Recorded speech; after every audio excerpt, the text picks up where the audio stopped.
સૌથી ભારે વરસાદને કારણે શિહોદ બ્રિજ તૂટી ગયો। સુખી ડેમનું પાણી છોડાતા બ્રિજના પાયા બેસી ગયા છે। નેશનલ હાઈવે 56 પરના બ્રિજને મોટું નુકસાન થયું છે।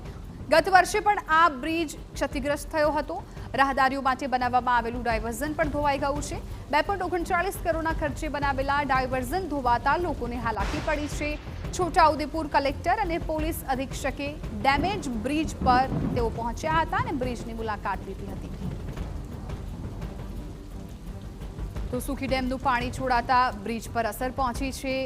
56 નેશનલ હાઈવે 56 પરના બ્રિજને મોટું નુકસાન પહોંચ્યું છે। ગત વર્ષે પણ આ જ બ્રિજ ક્ષતિગ્રસ્ત થયો હતો। અત્યારે કલેક્ટર અને પોલીસ અધિક્ષક એ ડેમેજ થયેલા બ્રિજ પર પહોંચ્યા છે।